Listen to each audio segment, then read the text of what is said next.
Chris Watkin here, and I'm with Andrew Reece, who is PropTech Royalty from Australia, and you're the CEO of Inspect Real Estate. But we're not here to talk about your product today. I'm here to talk about how you as a agent systemise your letting agency to be detail-orientated, precise, with structure to get the best out of your negs. So I want to find out how the hell, this is my question, how do you employ great lettings negs and managers to grow your business and be a successful letting agent? Talk to me.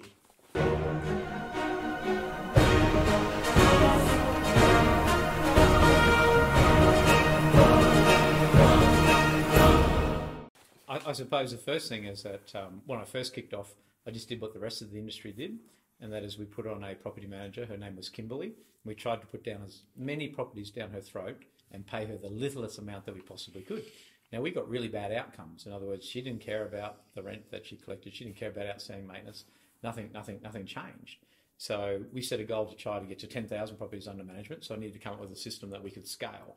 And I looked at why I left my old boss, and I was an accountant, and I left him because no matter how many tax returns I did, I got paid the exact amount of money.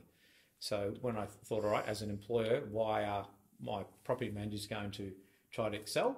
I thought, how about I pay them a percentage of the management fees they generate? So, okay. So, in essence, the first one is pay. So you give them a decent salary. No, it's not necessarily a decent salary because they get to choose the number that they want to look after and the money that they get paid.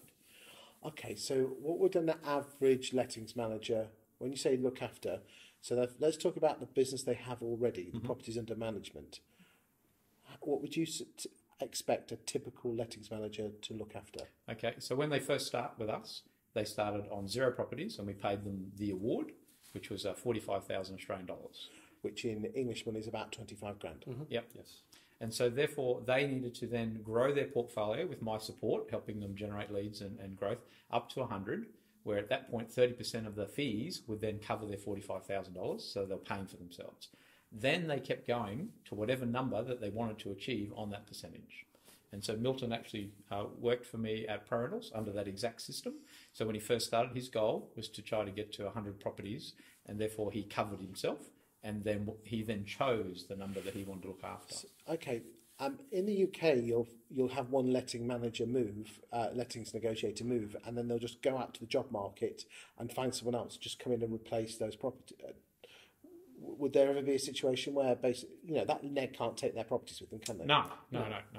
No, from our perspective, so the idea was because we were the only company doing that particular, percentage share, it was like if you went out to another agency, you would basically drop down to your award. You could never, ever earn any more. So the harder you worked, it wouldn't have mattered because it would have been incentivized to basically do as minimal things as possible, whereas we got to really choose how much money we actually earned as a property manager. Okay, so up to 100 properties, you were, and then after 100 properties, anything you earned, you got what, a third of the extra fee? It's 30% of the rent we collected on our portfolio. So that's 30% of the fee? 30% of the management fee, yes. You see, in the UK, most lettings negotiators are paid on average 18 to early 20s. This is London excluded. So 17, 18, 19, 20 grand. And will be paid, if they're frontline, because in the UK the job's split between frontline people whose job is to get the tenants in and arrange the viewings, and the people at the back is the property manager, the other property managers whose job is just to basically look after the ones that are in. The ones on the front will probably be paid 20, 30 quid per move-in. That's it. And the ones at the back probably won't have any commission at all. So there's no incentive to bring new clients in. It's almost, if you think about it, because let's be honest, getting landlords is the lifeblood of an agency, isn't it? And so every time Milton or another property manager put on a new management, it was roughly worth whatever the week's rent to them they'd earn annually. So if he put on a $500 a week property, he's increased his pay $500 a year. Now, if he put 10 on in a month, he's just got a $5,000 pay rise. So he could go home and tell his partner, I put on 10 this month, and I've just increased my pay by 5,000. So he got to choose, and therefore they accepted he was working late nights, he was going around working hard, because every single property put on was a direct result of increasing his income. Exactly. But he still needed to maintain them, because if they didn't pay the rent or he put a bad tenant in, there was no management fees paid and he didn't get paid. So his interests were directly aligned to what the owner wanted. The owner wanted high rent, wanted good tenant, and low arrears. Could you have a situation where that person almost could you give that person some admin just so they could give them a bit of extra support, or would that be Milton's job to hire some admin? So the portfolio manager in our office was solely responsible for the entire portfolio. So that even included the letting. Okay, but Milton could either show the property himself or he could use the letting person to do it. And because if it was vacant, he wasn't getting paid. Now, he also had to check all the end of month statements that would be produced by the trust account people or admins and go through. But if your answer is that Hamish, one of our team, got well into the 200s, so he actually put on a part-time person to help him do all his lease renewals and schedule some of his paperwork. So he spent more time as being the surgeon and less being sort of the nurse. And so because he was being paid so much. We basically treated it as our own business with the support of Pro Rentals. Well, it's almost a self-employed agency, but with the protection of on the run up to 100, you're still being paid the guarantee. You see, this is unheard of in the UK. You see, there's no incentive for letting agents to bring landlords in because they only get paid on move-ins. And I tried that for a few years and it didn't work. And I had to come up with a system how else we were going to get from our numbers to where we we're going to get to. Exactly. So we developed the system. I knew the process. Yeah, Kimberly was incentivised to basically have vacant property with nothing to do at her basic salary. Yeah, it was in her interest to go home early and come to work late. So there's almost a different mindset to being a letting agent in Australia compared to Britain. I think that, again, when we came up with the idea, it was unique and novel. It's now 10 years later. We just had an event on the weekend. 3 of the presenters got up and spoke about what happened when they put that system into their business and how massive impact. But they never paid 30%. Most of them pay about 20 or 22%. The reason being is I picked the numbers out of the air, and it was probably a little bit high. But the great thing in the power of hindsight, you can look at it. So there are some calculators everyone can have access to that will give you the link, which they can put in their numbers and work out what percentage they should pay people.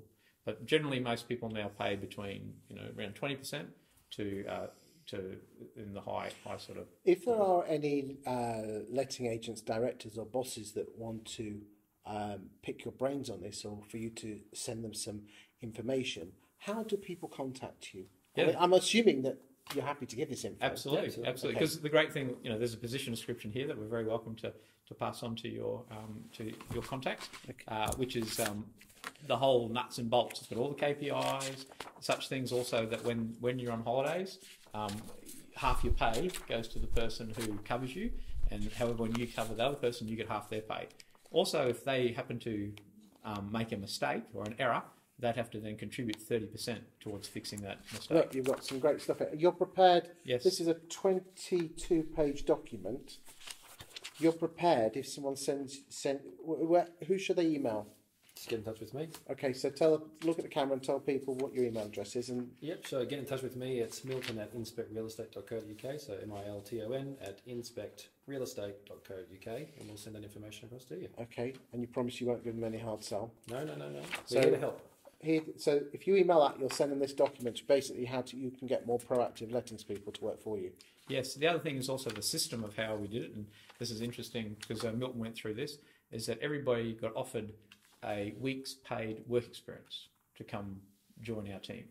So rather than just a one-off interview, you would then, and Milton did this as well, but what the bit he didn't know till years later is that everyone in the office got to vote whether that person stayed on or left. Because what you're doing is you're bringing another person into the team, and I want you to manage the properties really well, because if you manage them well, that will then flow throughout. Okay. Yep. So there was white balls or black balls then? There you go.